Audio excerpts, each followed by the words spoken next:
வணக்கம். இது லங்கா நியூஸின் இன்றைய சிறப்பு செய்தி. தற்போதைய அரசாங்கத்திடம் திருட்டுகள் எதுவும் இல்லாத காரணத்தால் கல்வி தகைமைகளை தேடும் குறுகிய அரசியல் இலக்கில் எதிர்க்கட்சிகள் ஈடுபட்டு வருவதாக பிரதமர் கலாநிதி ஹரிணி அமரசூரிய தெரிவித்துள்ளார். இன்று பாராளுமன்றத்தில் இடம்பெற்ற பாடசாலை மாணவர்களுக்கான பாடசாலை உபகரணங்கள் கொள்வனவுக்காக கொடுப்பனவு வழங்குவதற்கான குறை நிரப்பு மதிப்பீட்டின் மீதான விவாதத்தில் கலந்து கொண்டு உரையாற்றும் போதே பிரதமர் இவ்வாறு தெரிவித்துள்ளார்.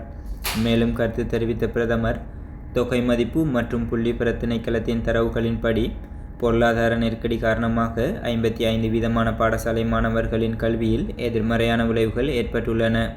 இது கிராமப்புற மற்றும் பெருந்தோட்ட பிள்ளைகளுக்கு அதிக பாதிப்பை ஏற்படுத்தியுள்ளது. பாதிக்கப்பட்ட பிள்ளைகளில் 53% பாடசாலை மாணவர்கள் பாடசாலை உபகரணங்கள் வாங்குவதை முற்றிலும் நிறுத்தியுள்ளனர். 62% முன்பு பயன்படுத்திய பாடசாலை உபகரணங்களையே மீண்டும் பயன்படுத்துகின்றனர். இவ்வாறு இடர்நிலைக்கு உள்ளாகியிருக்கும் பாடசாலை மாணவர்களின் கல்வியில் ஏற்படும் எதிர்மறையான தாக்கத்தை குறைக்கும் வகையில் 2025ஆம் ஆண்டு கல்வி நடவடிக்கைகளை தொடங்குவதற்காக பாடசாலை பிள்ளைகளுக்கு கொடுப்பனவு வழங்க அரசு முடிவு செய்துள்ளது.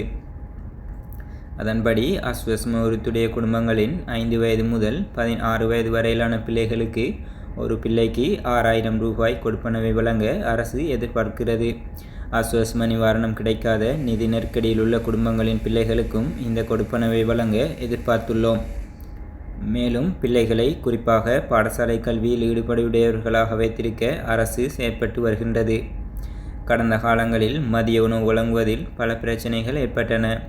அதற்காக பணம் ஒதுக்கப்பட்டாலும் இந்த உணவு எல்லா பிள்ளைகளுக்கும் உரிய முறையில் கிடைத்ததா என்பது கேள்விக்குரியதாகும். 2025ஆம் ஆண்டிற்கு அனைத்து பிள்ளைகளுக்கும் பாடசாலை சீருடைகளை வழங்க நாங்கள் எதிர்பார்க்கிறோம். இதற்காக சீன அரசாங்கம் எங்களுக்கு முழுமையாக சீருடைகளை வழங்கியுள்ளது. இதற்காக சீன அரசுக்கு நன்றி தெரிவித்துக் கொள்கிறோம். நாட்டின் பிரச்சினைக்கு அரசாங்கம் தீர்வு காண முற்படும் வேளையில் எதிர்க்கட்சியின் சில குழுக்கள் தங்களுடன் தொடர்புடைய ஊடகங்களை பயன்படுத்தி அரசாங்கத்தின் வேலை திட்டத்தை சீர்குலைக்க முயற்சிப்பது குறித்து நான் கவலையடைகிறேன்.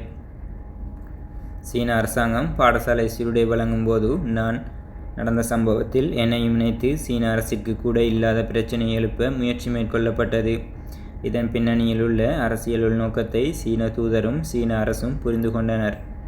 எமது அரசாங்கத்தால் சர்வதேச உறவுகளை முறையாக பேண முடியாது என்ற கருத்தை சமூகமயப்படுத்துவதற்கு எதிர்க்கட்சிகள் பெரும் முயற்சிகளை மேற்கொண்டாலும் அந்த அனைத்து முயற்சிகளும் தோற்கடிக்கப்பட்டுள்ளன.